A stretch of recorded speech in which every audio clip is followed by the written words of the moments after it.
ഇസ്രായേലിൽ ഇപ്പോൾ പ്രധാനമന്ത്രി ബെഞ്ചമിൻ നെതന്യാഹുവിനെതിരെ കൂറ്റൻ റാലികളാണ് നടക്കുന്നത്.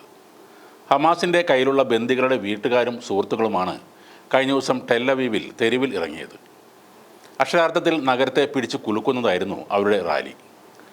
ബന്ദികളെ തിരിച്ചെത്തിക്കുന്നതിനായി യുദ്ധം അവസാനിപ്പിക്കണമെന്ന് പ്രതിഷേധക്കാർ ഇസ്രായേൽ സർക്കാരിനോട് ആവശ്യപ്പെട്ടു. പ്രധാനമന്ത്രിയുടെ നിലപാടിൽ ആശങ്ക പ്രകടിപ്പിച്ച പ്രതിഷേധക്കാർ നെതന്യാഹുവിനെ തങ്ങൾക്ക് വിശ്വാസമില്ലെന്നും വ്യക്തമാക്കി. മുൻപ് ചെയ്തതുപോലെ നെതന്യാഹു ഈ കരാറും അട്ടിമറിക്കുമോ എന്ന ഭയവും അവർ പങ്കുവെക്കുന്നുണ്ട്. തട്ടിക്കൊണ്ടുപോയവരെ മോചിപ്പിക്കുന്ന കാര്യത്തിൽ ഞങ്ങൾക്ക് ഉത്കണ്ഠയുണ്ട്. യുദ്ധം അവസാനിപ്പിക്കുന്ന വിഷയത്തിലും ഞങ്ങൾക്ക് കടുത്ത ആശങ്കയുണ്ട്. നെതന്യാഹുവിൽ ഞങ്ങൾക്ക് ഒട്ടും വിശ്വാസമില്ല എന്നും പ്രതിഷേധ റാലിയിൽ പങ്കെടുത്ത ഗിൽ ഷെല്ലി പറഞ്ഞു. ഇപ്പോൾ വിശ്വാസം മുഴുവൻ തങ്ങൾ ട്രംപിൽ അർപ്പിക്കുന്നുവെന്നും നെതന്യാഹുവിനേക്കാൾ എന്തുകൊണ്ടും വിശ്വസ്തൻ അദ്ദേഹമാണെന്നും ഷെല്ലി കൂട്ടിച്ചേർത്തു. ജയിലിൽ പോകാതിരിക്കാനും പ്രധാനമന്ത്രി സ്ഥാനത്ത് തുടരാനും വേണ്ടി മാത്രമാണ് നെതന്യാഹു ഈ യുദ്ധം തുടരാൻ ആഗ്രഹിക്കുന്നതെന്ന് ട്രംപിന് ഇപ്പോൾ ഏതാണ്ട് മനസ്സിലായി കാണുമെന്ന് താൻ പ്രതീക്ഷിക്കുന്നതായും ഷെല്ലി പറയുന്നു.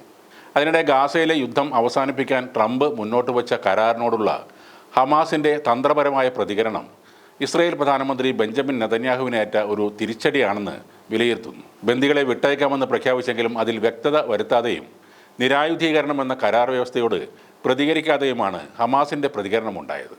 മാത്രമല്ല, വിശദാംശങ്ങളിൽ കൂടുതൽ ചർച്ച വേണമെന്ന നിലപാടാണ് ഹമാസ് സ്വീകരിച്ചിട്ടുള്ളത്. ഹമാസിൻ്റെ ഈ പ്രതികരണത്തോട് ട്രംപ് അനുകൂലമായി പ്രതികരിക്കുകയും ചെയ്തു. അതാണ് നെതന്യാഹുവിന് തിരിച്ചടിയായി മാറിയത്. അവസാന വാക്ക് തൻ്റേതാകണമെന്ന നെതന്യാഹുവിൻ്റെ വാശി കൂടി അവിടെ തീർന്നിരിക്കുകയാണ്. ഹമാസിൻ്റെ പ്രസ്താവനയെ യൂറോപ്യൻ കൂട്ടായ്മയും അറബ് രാഷ്ട്രങ്ങളുമൊക്കെ സ്വാഗതം ചെയ്തതും നെതന്യാഹുവിനെ കൂടുതൽ സമ്മർദ്ദത്തിലാക്കി. അതിനിടെ സുമുദ് ഫ്ലോട്ടിൽ നിന്ന് അറസ്റ്റ് ചെയ്ത ഗ്രെറ്റ തുൻബർഗിനെ ഇസ്രയേലി ജയിലിൽ വെച്ച് കടുത്ത അപമാനത്തിനും ക്രൂരമായ പീഡനത്തിനും ഇരയാക്കിയതായി ആരോപിച്ചിരിക്കുകയാണ് സഹപ്രവർത്തകരായ ആക്ടിവിസ്റ്റുകളും അഭിഭാഷകരും. ഗാസയുടെ തീരത്തേക്ക് അടുക്കുന്നു എന്ന കാരണം പറഞ്ഞുകൊണ്ട് ഒക്ടോബർ 2-3 തീയതികളിലായി ഇസ്രയേലി നാവികസേന ഇവരുടെ ബോട്ടുകളെല്ലാം തടഞ്ഞു. ഗ്രെറ്റ തുൻബർഗ് ഉൾപ്പെടെ അറസ്റ്റിലായവരിൽ ഭൂരിഭാഗം പേരെയും നെഗേവ് മരുഭൂമിയിലെ കെറ്റ്സിയോട്ട് ജയിലിലേക്കാണ് മാറ്റിയത്. ഇതിനകം 130-ലധികം തടവുകാരെ തുർക്കിയിലേക്ക് നാടുകടത്തുകയും ചെയ്തിട്ടുണ്ട്.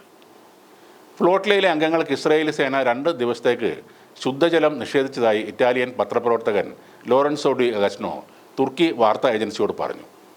ഗ്രെറ്റ തുൻബർഗിനെ ഇസ്രായേലി പതാകയിൽ പൊതിഞ്ഞ് ഒരു ട്രോഫി പോലെ പ്രദർശിപ്പിച്ചുവെന്നും ഡി അഗസ്നോ പറയുന്നു. ഈ പീഡനത്തിന് താൻ സാക്ഷിയാണെന്ന് തുർക്കിഷ് പത്രപ്രവർത്തകൻ എർസിൻ സെലിക്കും പറഞ്ഞു. അവർ ഗ്രെറ്റയെ ഞങ്ങളുടെ കൺമുമ്പിൽ വെച്ച് മുടിയിൽ പിടിച്ച് വലിച്ചിഴക്കുകയും അടിക്കുകയും ഇസ്രായേലി പതാകയിൽ ചുംബിക്കാൻ നിർബന്ധിക്കുകയും ചെയ്തെന്നും അദ്ദേഹം പറഞ്ഞു.